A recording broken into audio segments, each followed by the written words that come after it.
Nous allons commencer d'abord par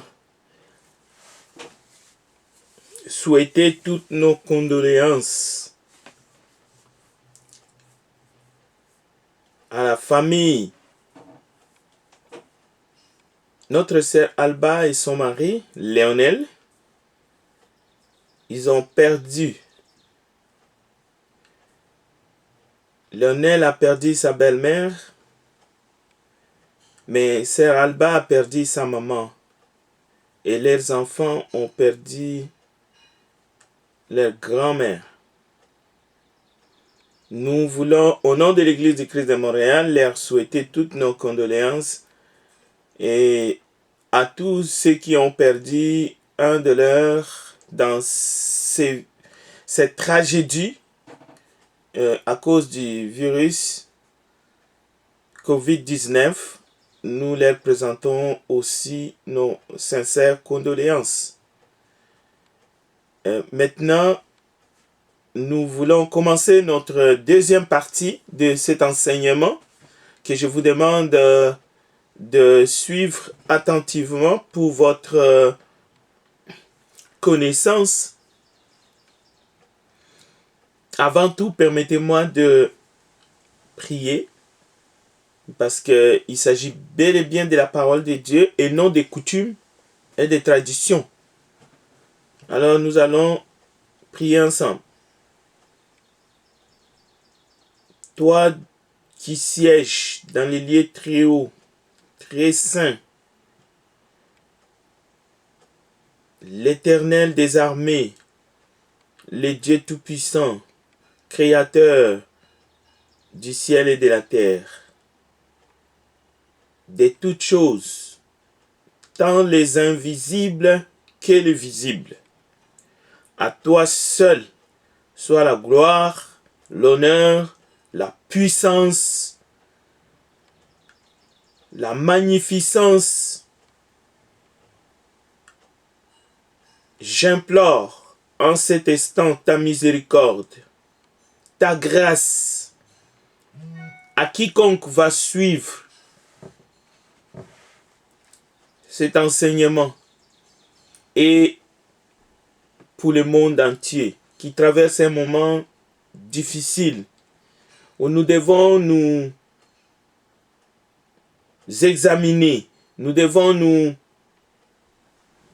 conseiller les uns les autres, où nous devons revoir notre regard envers l'autre, celui qui est notre prochain, parce que nous savons que la voix de l'homme n'est pas à son contrôle. Bénis ces moments, gloire et louange à toi. Bénis ceux qui vont nous suivre à distance. Bénis cette famille qui vient de perdre un être cher, celle qui était notre sœur Christina, mais qui n'est plus de ce monde.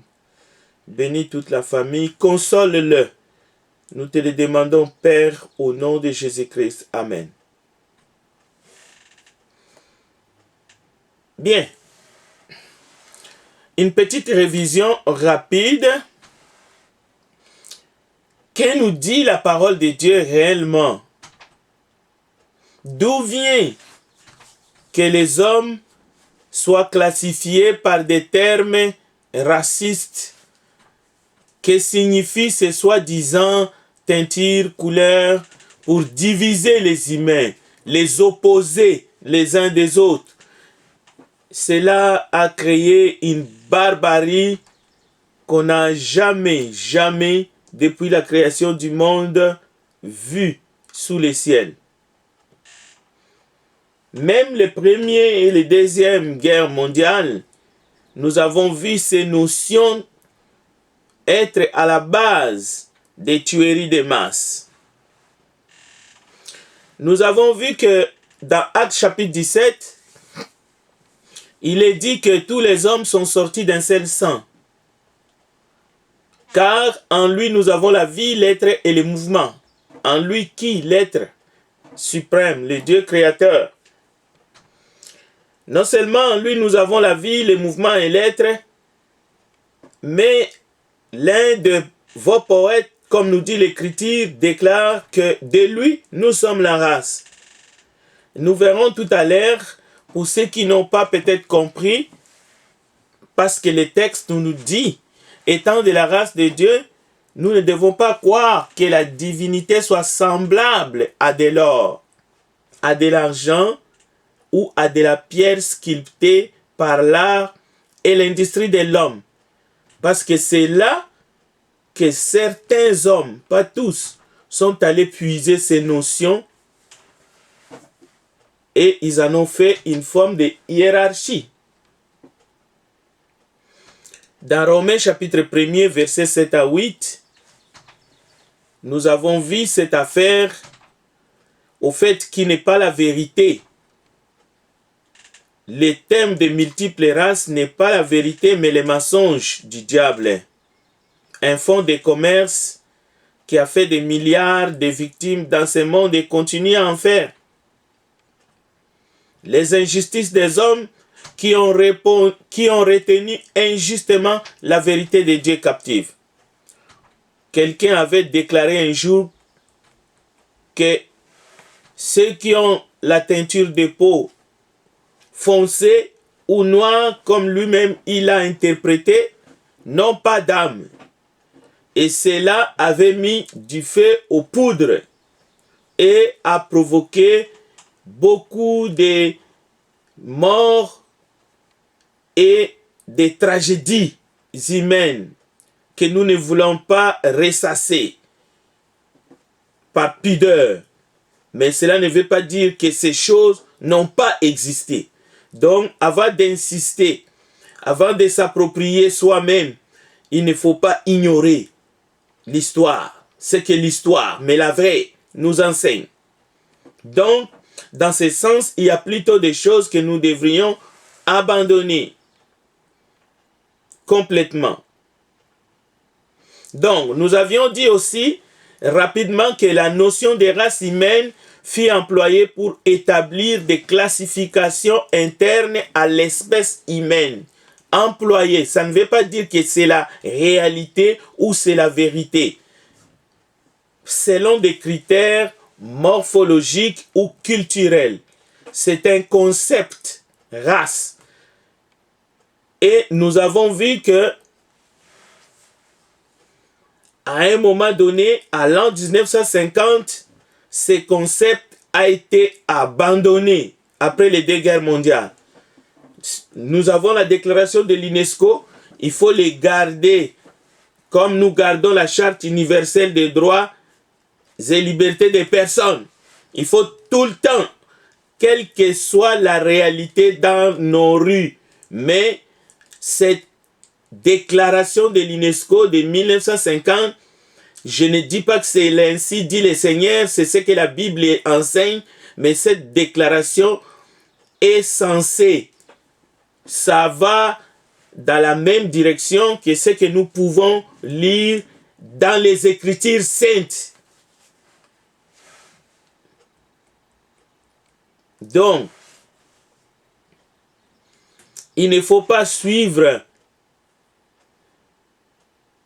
ce que nous avons vu au 19e siècle, c'est-à-dire des groupes humains distingués selon des critères arbitraires, parfois selon leur religion ou selon la nationalité ou la couleur de la peau, même des origines géographiques.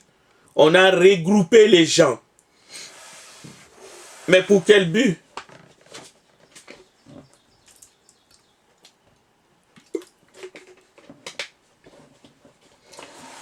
Cette idéologie, parce que c'est de cela qu'il s'agit, ces idéologues racialistes, des acteurs politiques qui utilisent toujours ces cordes sensibles, des extrémistes, même s'ils ont des partis politiques reconnus, mais il faut les traiter comme tels. Et toute personne qui a épousé une idéologie raciste et qui se présente il faut lui fermer la bouche. La Bible nous ordonne de fermer la bouche aux contradicteurs, aux gens qui utilisent des cordes sensibles pour amadouer les gens. Mais nous devons prêcher la vérité. Et c'est la vérité qui leur ferme la bouche. C'est pour cela que nous leur disons de venir sur le terrain des Écritures, afin que nous puissions examiner, que nous puissions même faire un débat télévisé, qu'on puisse nous suivre, arguments bibliques à la main, pour qu'ils défendent leurs théories suprémacistes, racistes et diaboliques. Nous respectons leurs droits de parole, mais il faut qu'ils nous écoutent aussi. Et nous ne voulons même pas qu'ils nous écoutent, mais il faut qu'ils écoutent Dieu. Les études scientifiques fondées depuis les milieux du XXe siècle sur la génétique ont montré que le concept de race n'est pas pertinent pour caractériser les différents sous-groupes géographiques de l'espèce humaine, car la variabilité génétique entre individus d'un même sous-groupe est plus importante que la variabilité génétique moyenne entre sous-groupes géographiques. Nous le verrons tout à l'heure. Donc, encore une fois, une représentation arbitraire selon des critères morphologiques, ethnico-sociaux, culturels ou politiques. Ce concept des races est raciste. Voilà ce que nous pouvons dire là-dessus. Mais la parole de Dieu est vivante. Hébreux chapitre 4, verset 12, est opérante et plus pénétrante qu'aucune épée à deux tranchants, et atteignant jusqu'à la division de l'âme et de l'esprit, des jointures et des moelles. Elle discerne les pensées et les intentions du cœur. C'est pour cela que nous allons parler, nous allons crier sur les toits, nous allons enseigner jusqu'à temps que l'être humain retrouve sa dignité, mais en Christ, jusqu'à ce que l'être humain se réconcilie avec son Créateur et puisse vivre pleinement et même,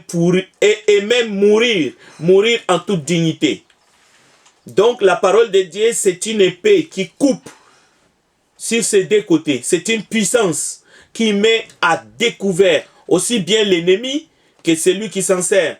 Non pas tant pour blesser, mais pour dévoiler les pensées et les intentions du cœur. Voilà là où nous sommes. Donc, voici quelques déclarations. Ce n'est pas pour rien qu'un jour Pilate dira qu'est-ce qu'est la vérité. Jean 18, verset 38. Et de nos jours, la vérité est si obscurcie en ces temps et le mensonge s'établit qu'à moins d'aimer la vérité, on ne saurait reconnaître la vérité. Si vous n'avez pas l'amour des vérités, alors ce que nous disons, vous ne pouvez les comprendre. C'est comme des bruits de tonnerre dans vos oreilles. Mais Jésus a dit, moi, je suis le chemin, la vérité et la vie. Donc vous comprenez bien, ça c'est Jésus-Christ. Ce n'est pas Blaise Pascal que je viens de citer tout à l'heure. Nulle créature n'est cachée devant lui, mais tout est à nu et à découvert aux yeux de celui à qui nous devons rendre compte. Si je fais une sortie pour chercher les views, les je t'aime, alors vous comprendrez que je vais rendre quand même des comptes. Mais ce n'est pas ça le but. Le but de la parole de Dieu, c'est pour éclairer. Car les voleurs ne viennent que pour dérober, égorger et détruire. Mais Jésus a déclaré, moi je suis venu afin que mes brebis aient la vie et qu'elles soient dans l'abondance. Donc, il n'existe aucune justification valable de la haine raciale. Et vous savez qui a déclaré cela? C'est l'un des anciens présidents des États-Unis, M. Obama. Il a dit, il n'existe qu'une seule race des humains créée par Dieu. Donc, on peut comprendre qu'il s'est référé à Dieu, à la parole de Dieu. pas à sa religion. Et il a dit, nous sommes la race humaine. Nous devons nous aimer les uns les autres. Et dans quel contexte il a fait cette déclaration? Vous comprendrez, c'était lors de son règne en tant que président de la République, disons de ces grands États, les États-Unis. Et lorsqu'il a vu la haine, lorsqu'il a vu les tueries, les gens qui pouvaient entrer dans les écoles et tuer des innocents, c'est alors qu'il a fait cette déclaration. Et nous pouvons dire qu'il avait raison, qu'il avait lu quelque part sa Bible, qu'il avait chez lui. Alors c'est ce que nous faisons. L'homme véritable qui a besoin du salut, c'est l'homme adamique. C'est le salut que Dieu offre à la race adamique. L'être humain créé par Dieu ne se définit pas par son territoire, par la partie des terres où il habite, ni par la caractéristique que ce soit de ses cheveux ou de la couleur de sa peau. Non, l'être humain, la race, c'est l'ensemble des ascendants d'une famille ou d'un peuple dans la Bible. Nous sommes, selon la Bible, les descendants d'Adam et Ève. Tout est parti après le déluge par la famille de Noé. On ne peut pas inventer une nouvelle Bible. Vous n'avez pas le droit d'écrire une nouvelle Bible. On va vous le dire jusqu'à temps que vous allez entendre. Et vous devez prendre celle que vous venez d'écrire et le brûler vous-même. Parce qu'il n'y a qu'une seule Bible.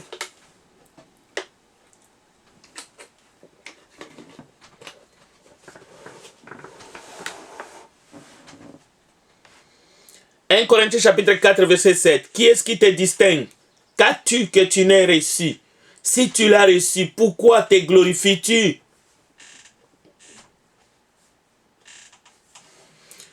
Donc,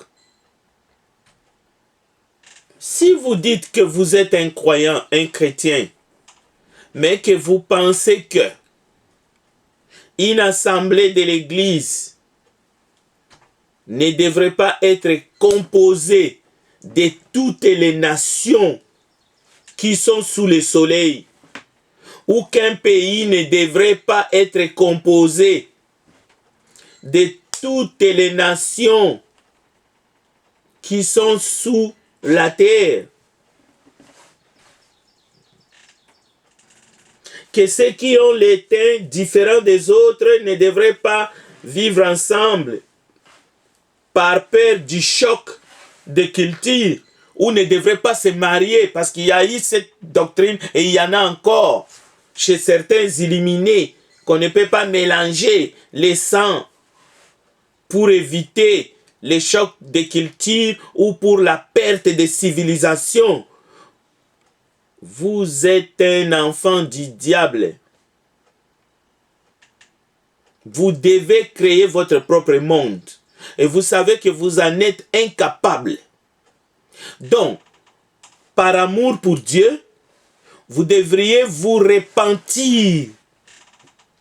Parce que la grâce de Dieu est aussi pour ceux qui pensent comme ça. Donc, ici, nous ne voulons pas crucifier, condamner, mais nous disons que il y a des concepts que quelqu'un peut avoir, mais ces concepts sont totalement faux. Et cette personne, s'il veut recevoir la grâce de Dieu, s'il veut vivre selon le Dieu créateur, il doit s'en débarrasser. Parce que des esprits séparatistes, racistes, barbares, divisionnistes ne peuvent hériter le royaume de Dieu. C'est la méchanceté à l'état pur.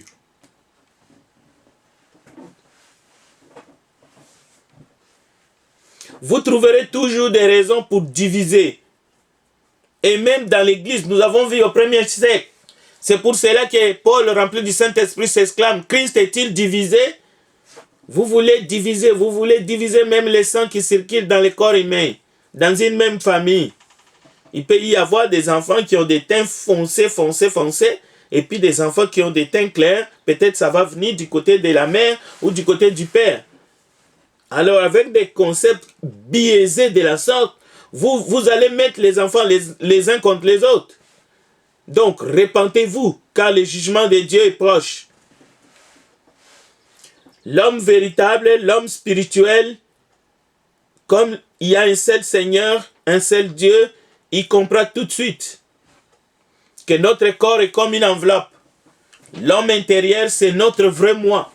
C'est Dieu qui nous a créés à son image, selon sa ressemblance. Donc en métaphysique, lorsque vous faites du mal à l'autre, vous êtes en train de vous faire vous-même du mal.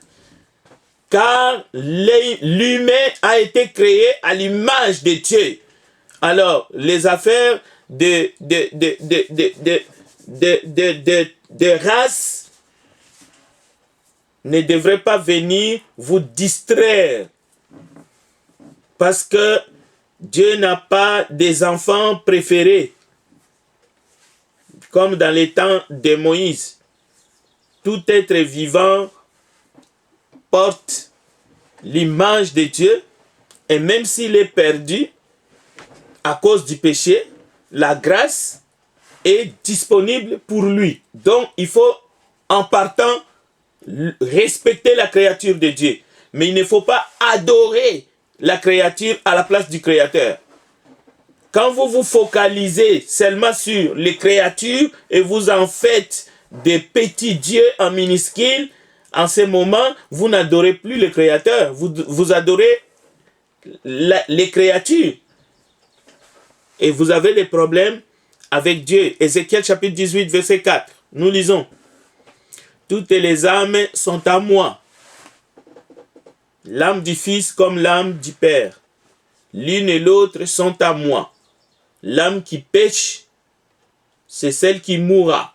Et vous savez que l'âme n'a pas de couleur. C'est ça qui est plus importante. Donc,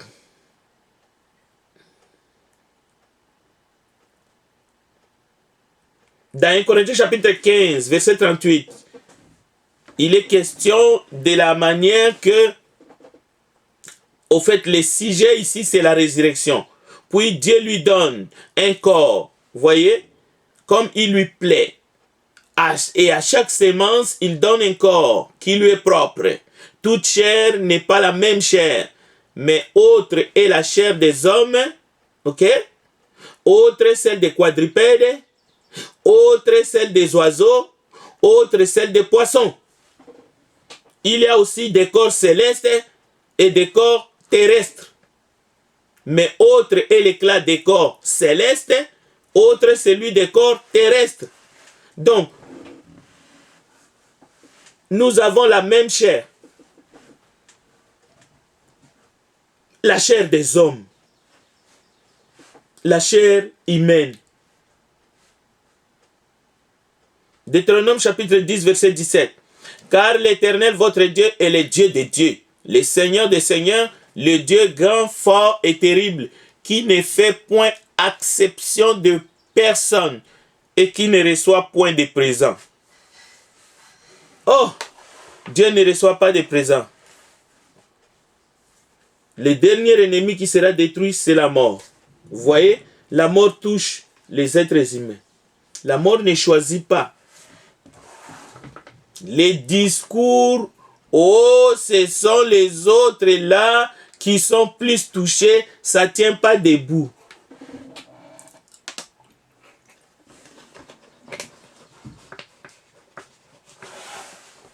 Dieu, en effet, a tout mis sous ses pieds, mais lorsqu'il dit que tout lui a été soumis, il est évident que c'est lui à qui il est évident que c'est lui qui lui a soumis toute chose est accepté.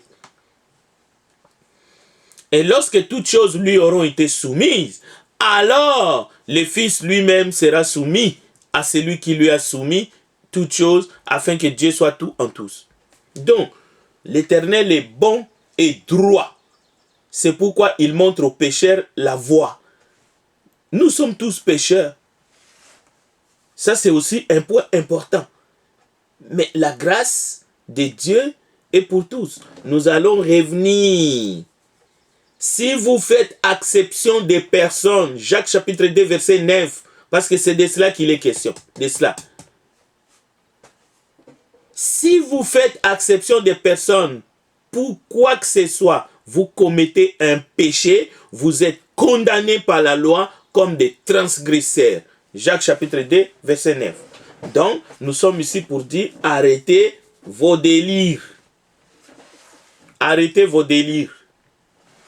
Des faux chrétiens qui croient à l'évolution et à la fausse interprétation de soi-disant qu'il y a plusieurs races humaines, doctrine des racistes, des faux politiciens, parce que nous aimons nos politiciens, mais des faux politiciens qui ont adopté la politique du diable, des meurtriers depuis le commencement.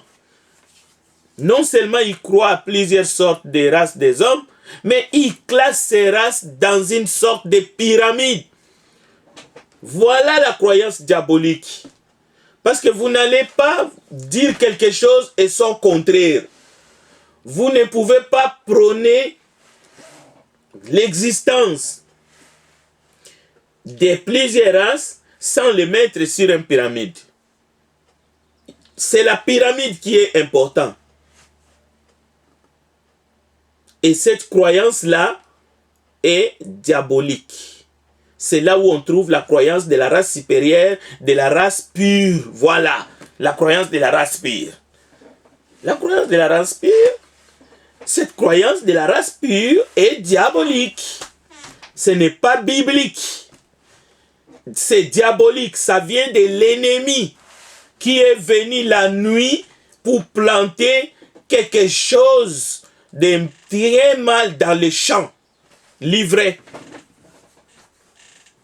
Et il n'y a pas que seulement la croyance de la race supérieure, mais il y a la croyance des races pures. Et vous allez trouver ça un peu partout là. Et ensuite, il n'y a pas que la croyance des races pures. Il y a finalement la croyance de la race maudite. Oh! Là, c'est les bouquets. Est-ce que vous comprenez jusqu'où ces notions sataniques peuvent aller? La parole de Paul vient nous donner un rescousse. 2 Corinthiens chapitre 10, verset 5. Écoutez ce que la parole de Dieu, esprit et vie, déclare par la bouche de l'apôtre Paul, l'apôtre du Seigneur. Paul dit, nous renversons ces raisonnements. Nous renversons. Vous allez dire, mais frère, qui vous a donné mandat? Voici mon mandat. 2 Corinthiens chapitre 10, verset 5. Nous renversons ces raisonnements. Paul a renversé ces raisonnements. Il dit, nous renversons tout auteur qui s'élève contre la connaissance de Dieu. Nous avons mandat de le renverser. Et nous disons, gloire à Dieu qui nous a donné son esprit pour être vigilant et renverser ces raisonnements, même si c'est caché, mais nous les renversons par la parole de Dieu, et tout auteur qui s'élève contre la connaissance de Dieu, nous les renversons. C'est ce que Jean-Baptiste a fait aussi à son temps. Gloire à la théorie de la sélection naturelle de l'homme. Écoutez, ça, ce n'est pas possible. Mais il y en a qui le disent. Il y en a qui croient à la théorie de la sélection naturelle. Non, nous disons, si vous croyez à la théorie de la sélection naturelle, vous venez de nier qu'au commencement, Dieu créa l'homme et la femme. Nous avons la réponse immédiate qui consiste à ne pas croire ni accepter ces concepts. Donc, la première différenciation connue des groupes humains fondée sur leur caractère physique apparent, on les trouve dans l'ancienne Égypte, chez les Roth ou Égyptiens, qui étaient peints en rouge, les Namous, jaune, avec un nez aquilin, les Nachous, noirs, avec des cheveux crépus, les Tamaous, blancs, aux yeux bleus. Mais cette classification ne s'appliquait qu'aux populations voisines de l'Égypte. Population voisine de l'Égypte.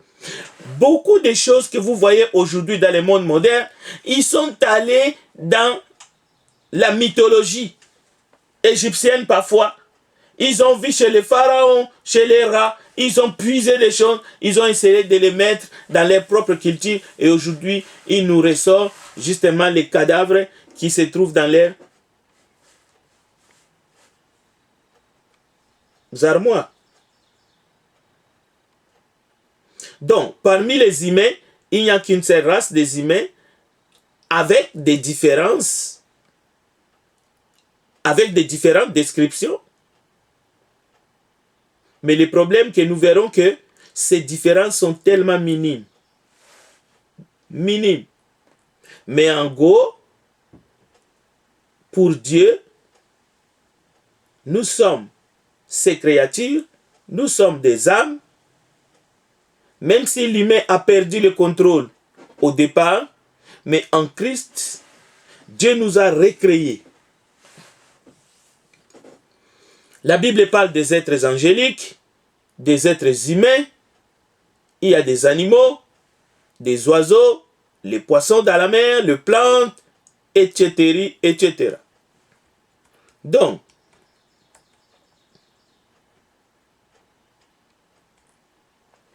Jésus lui-même a dit un jour, la nature ne vous enseigne-t-il pas? La nature ne vous enseigne-t-elle pas? Mais dans les livres de la Genèse, regardez quel jour des semaines Dieu créa l'humain, l'homme et la femme. Nous connaissons. Il les créa le même jour. Il n'y a pas un jour de la semaine où Dieu créa le blanc, et puis un autre jour de la semaine où Dieu créa le noir, un autre jour de la semaine, Dieu va créer les jaunes, un autre jour de la semaine, Dieu va créer les roux.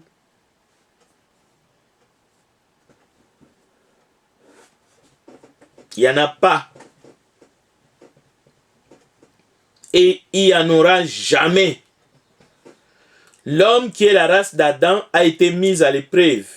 Et ayant failli lorsqu'il était innocent, l'homme est mis à l'épreuve. Et nous savons qu'après, je viens de vous dire, en Christ, Dieu a condamné le péché et il nous a donné la vie éternelle. Jésus-Christ est venu comme un second Adam que Dieu a suscité. Dieu n'attend plus rien du premier Adam. C'est justement là la vérité présentée dans la parole de Dieu. Maintenant, nous allons, avant même d'entrer dans les vifs de notre sujet, n'oubliez jamais que Dieu a fixé déjà un jour qu'il jugera les vivants et les morts avec justice. Ça, c'est pour tout le monde. Un jour pour tout le monde sur la surface de la terre. Alors, tout ce que nous faisons, tout ce que nous croyons, sachez-le qu'un jour, nous allons répondre. Et tout ce que nous disons, je suis en train de dire simplement que l'injustice des hommes fait appel à la justice de Dieu. Le sang de martyrs appelle au jugement de Dieu. Autant que cela dépend de vous, recherchez la paix et la sanctification sans laquelle personne ne verra Dieu. La Bible est claire. Dieu jugera son peuple. Je vous donne le texte. 2 Timothée chapitre 2. Hébreux chapitre 12 verset 14. L'évangile, c'est l'évangile de paix. C'est l'évangile de grâce. Et nous la prêchons. Mais c'est la vérité.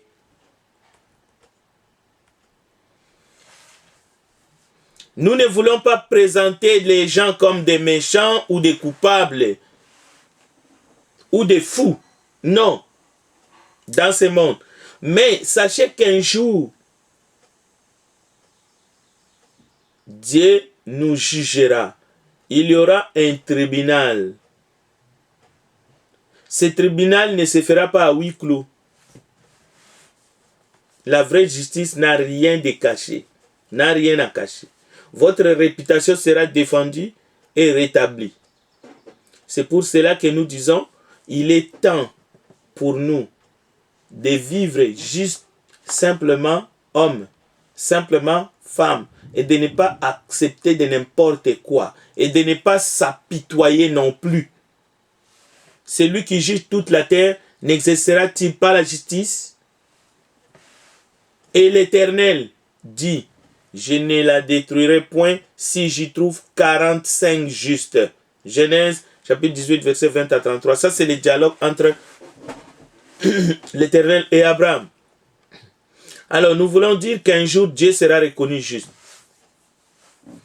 Les humains verront que tout ce que Dieu a toujours fait était juste. Dieu est le seul qui a toujours eu raison. Dieu n'a jamais fait quelque chose qui ne soit pas juste. Alors n'allez pas dire pourquoi Dieu m'a créé comme ça, pourquoi, d'où est venu. Un chanteur a même chanté le noir, d'où est-il venu? Pourquoi Dieu nous a créés noirs? Beaucoup de gens passent le temps dans les réseaux sociaux à dire n'importe quoi. Alors, à accuser Dieu, mais public, vous allez être traduit devant le tribunal de Dieu. Mais si vous pouvez vous repentir, parce que vous avez écouté ce message, gloire à Dieu. Vous vous plaignez au lieu de glorifier Dieu de ce qu'il a fait pour toi.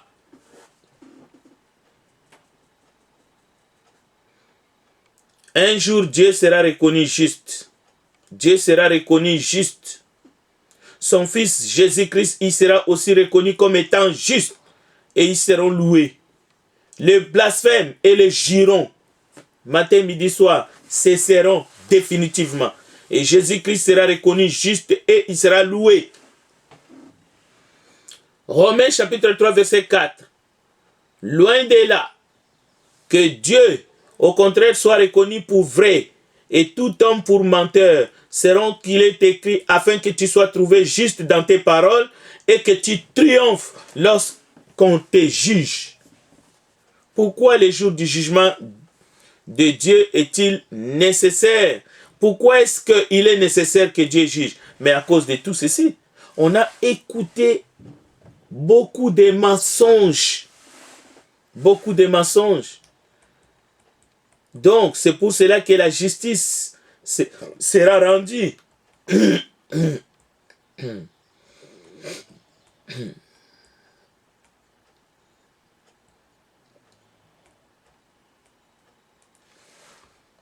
Je vais aller déjà rapidement dans la conclusion de cette étude. Je conclus.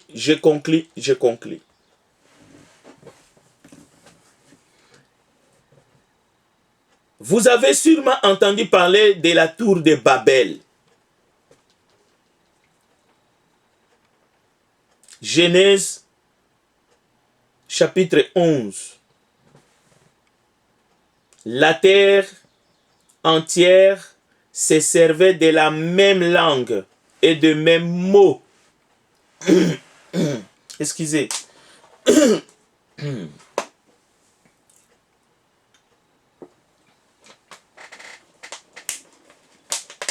Bien. Au début, les hommes parlaient tous une seule et unique langue depuis la naissance du monde. Sous la direction du roi Nimrod, ils décident de construire une tour qui toucherait les ciels pour montrer leur puissance et égaler Dieu. Quelle ambition! Leur motivation n'a pas plu à Dieu, le Créateur. Les humains étaient trop orgueilleux. C'est pour cela que nous voulons dire ici, tes ambitions te tueront.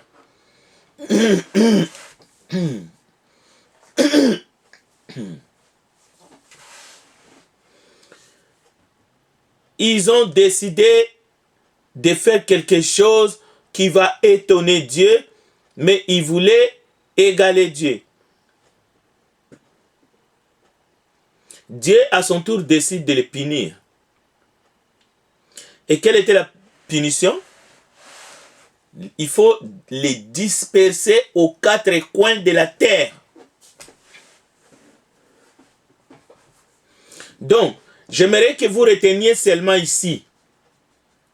La punition contre l'ambition de la construction de cette tour de Babel, c'est de disperser les humains ou aux quatre coins de la terre. Donc, les choses vont se compliquer. Au début, une société, une langue, un peuple. Nous sommes tous frères. Mais à cause d'une bavure, de l'orgueil, encore une fois, comme dans les jardins d'Éden, et même dans les ciels, Satan, Lucifer, à cause de l'orgueil, il a été précipité. Et ici, à cause de l'orgueil, il voulait montrer de la puissance et égaler Dieu.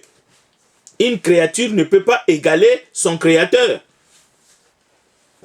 Dieu décide de le punir en les dispersant aux quatre coins de la terre. Vous savez, dans les jardins d'Éden, il y a eu punition. Les jours que tu mangeras, tu mourras. Mais ici, c'est la dispersion. Alors ne vous étonnez plus. Nous sommes en train de conclure. Vous savez, la dispersion peut amener d'autres phénomènes, de dégâts collatéraux, des changements. Lorsqu'un enfant passe de l'état de l'enfance à l'adolescence, il y a des changements dans son corps.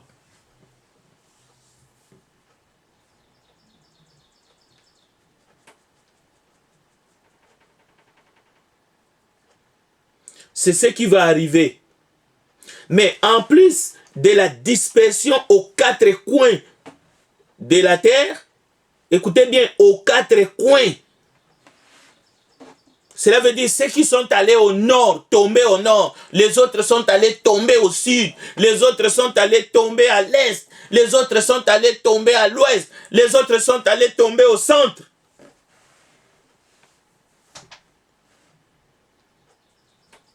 Les jours que ceux qui sont allés tomber au sud et ceux qui sont allés tomber à l'est, parce que l'humain, au lieu d'être seulement sédentaire, on a étudié dans l'histoire, ou même dans la... Vous allez voir que l'humain est devenu nomade. Il a commencé à se déplacer, même par des radeaux. Il n'y avait pas de bateaux de croisière. Aujourd'hui, qui sont infectés. Et nous prions pour que ça cesse. Alors, les jours que ceux qui sont tombés au sud et ceux qui sont tombés à l'ouest, ils vont se rencontrer. Oh, ils ne se reconnaissent plus. Il y a comme un changement. Et le premier changement fait partie de la punition. Parce que ils sont dispersés, mais en plus, les langues sont multipliées. Oui, après, on peut se créer une dialecte en associant plusieurs mots des autres langues, comme dans le français. Quand vous parlez français ou quand vous parlez italien, il y a des mots de français en italien ou des mots d'italien en français, ainsi de suite. L'anglais, n'en parlons pas, l'anglicisme. L'anglicisme, bon week-end, bon week-end. Donc, vous comprenez que ici, ce n'est pas bon week-end là.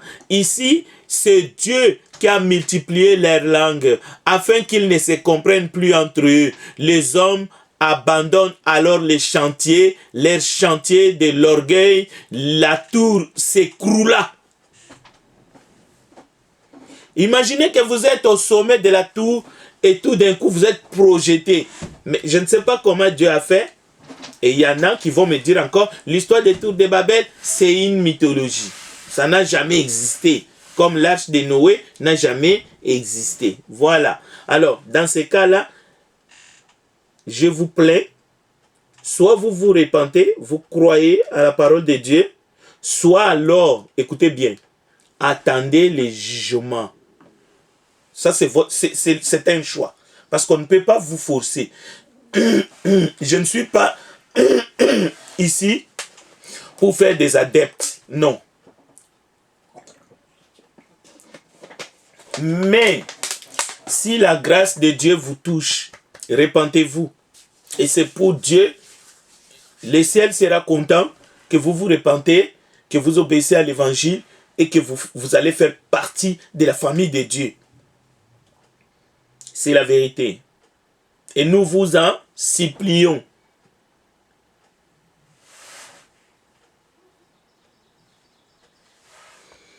Bien.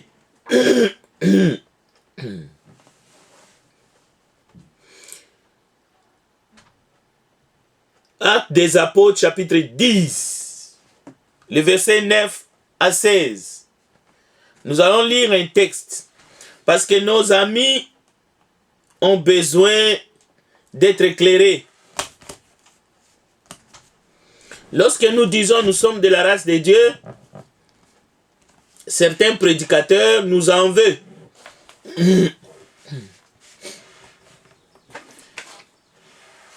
Actes chapitre 10, verset 9 à 16. Le lendemain, tandis qu'ils étaient en route et approchaient de Jaffa, Pierre monta sur le toit en terrasse de la maison vers midi pour prier. Il eut faim et voulut manger. Pendant qu'on lui préparait un repas, il eut une vision. Il vit le ciel ouvert et quelque chose qui descendait, une sorte de grande nappe tenue aux quatre coins qui s'abaissait à terre. Et dedans, il y avait toutes sortes d'animaux quadrupèdes et de reptiles et toutes sortes d'oiseaux. Une voix lui dit, debout Pierre, tue et mange. Mais Pierre répondit, oh non. Écoutez bien. Oh non. Seigneur, car je n'ai jamais rien mangé d'interdit ni d'impur. La voix se fit de nouveau entendre et lui dit, ne considère pas impur ce que Dieu a déclaré pur. Cela arriva 3 fois et aussitôt après, l'objet fit remonter dans les ciels.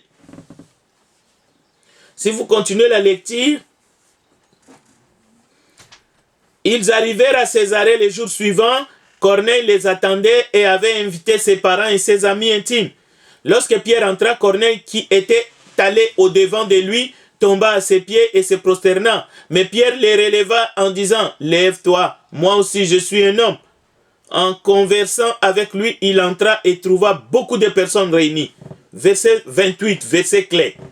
« Vous savez, leur dit-il, qu'il est défendu à un juif de se lier avec un étranger ou d'entrer chez lui, mais Dieu m'a appris à ne regarder aucun homme comme souillé et impur.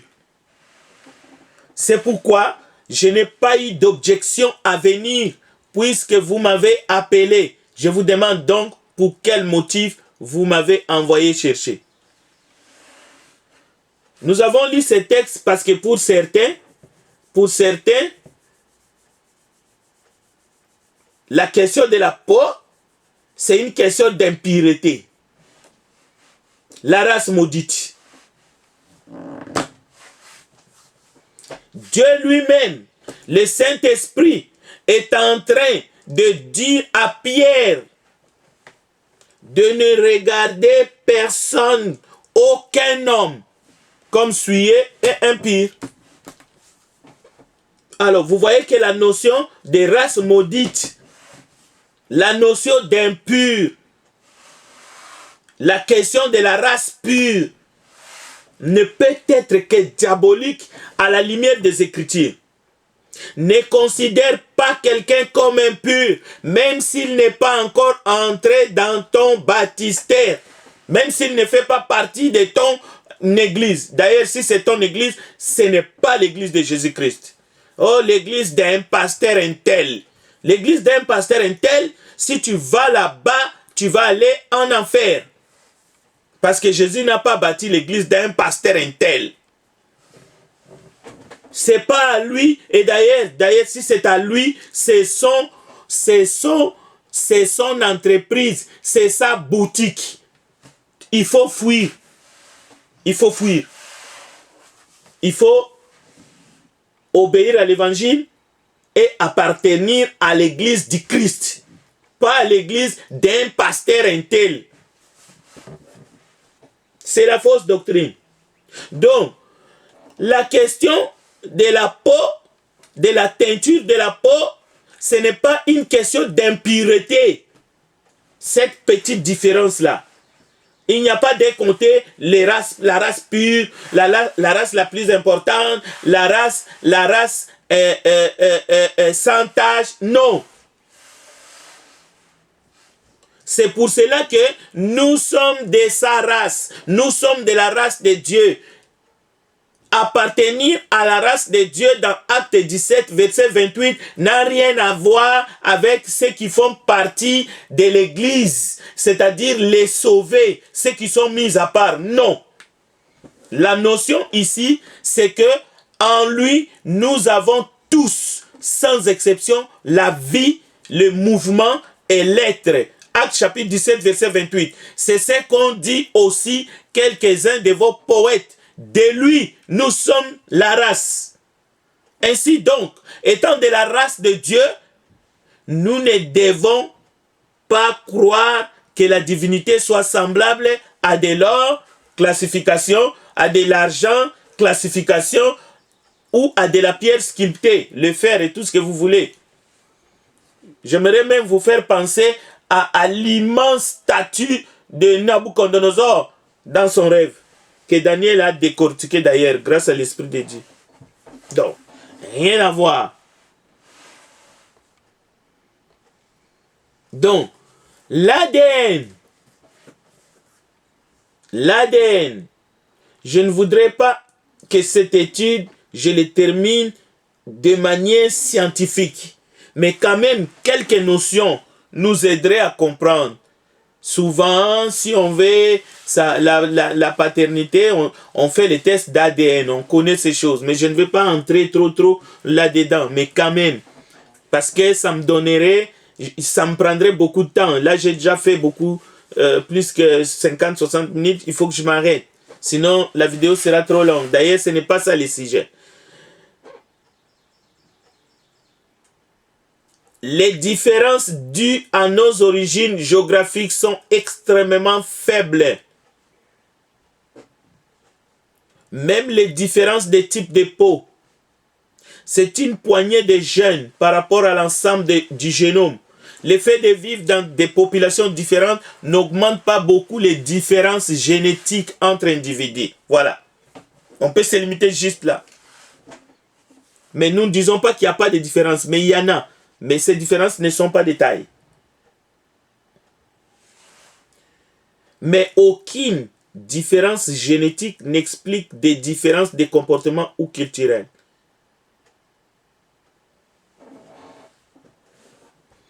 Souvent, on nous parle des gens au teint clair rose, comme les Australiens, les teints clairs jaunes chez les Asiatiques, les teints clair blanc chez les Européens, les teints clairs noirs chez les Afro-Américains,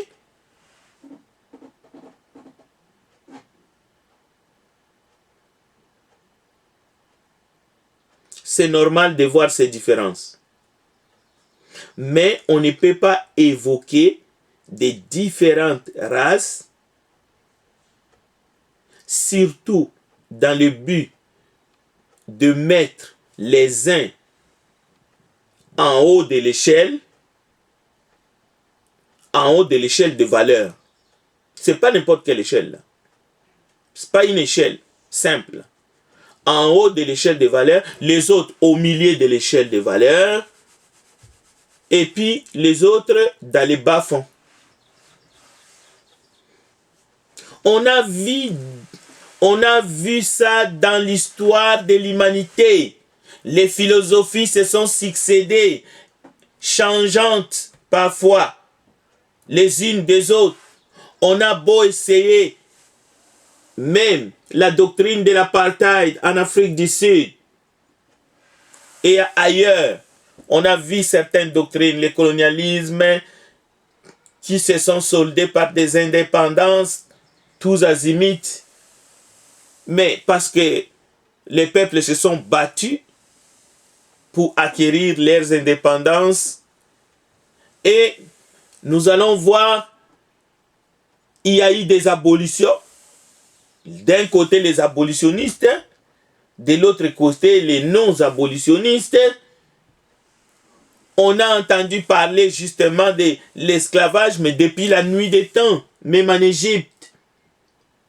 Mais tout cela, nous remercions Dieu parce qu'il y a des guerres qui ont terminé par des alliances. Merci Seigneur. Mais maintenant, tout est resté dans les mentalités. C'est pour cela que nous avons besoin de Christ. Nous avons besoin que Dieu nous vienne en aide. Que lui maintenant, il nous a franchis. Oui, nous nous sommes affranchis de l'apartheid. Il y a eu des morts de part et d'autre. Nous avons battu, nos ancêtres ont tout fait. Les indépendances sont arrivées, mais les mentalités, nous avons besoin de la parole de Dieu pour que cette parole qui pénètre, que cette parole, nous avons besoin du sang de Jésus-Christ pour que ce sang puisse nous laver de nos péchés, que nous puissions véritablement nettoyer nos pensées afin de vivre en amour les uns les autres. Il est écrit, si le Fils vous a franchi, vous serez réellement libre.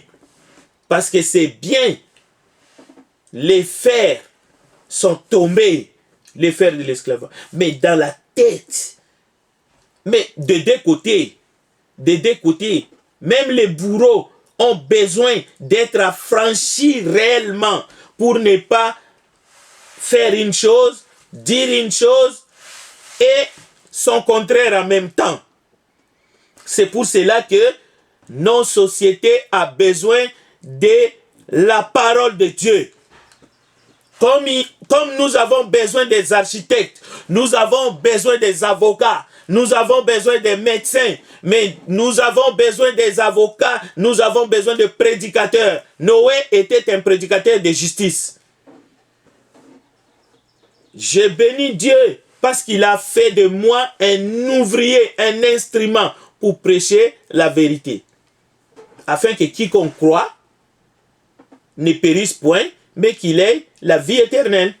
Mais si nous tous, nous étions des juges au tribunal, comment croiront-ils s'il n'y avait pas de prédicateurs? Vous avez besoin de faire votre travail, vous avez besoin d'être déconfiné, mais vous avez besoin d'écouter aussi la parole de Dieu. Mais vous avez besoin d'abandonner vos pensées des hommes. Parce que ces pensées-là sont des pensées qui vont mettre le feu dans ce monde. Si ça continue comme ça. Et le premier à se faire brûler, c'est vous-même. Blanc, noir, rouge, jaune, vert, c'est un concept biaisé, forgé sous forme d'un... C'est tiré des mythologies grecques et les autres. J'en connais encore qui sont très fiers de leur nez trapu. Nous sommes les Bantous. Et après, ça fait quoi? Ça change quoi?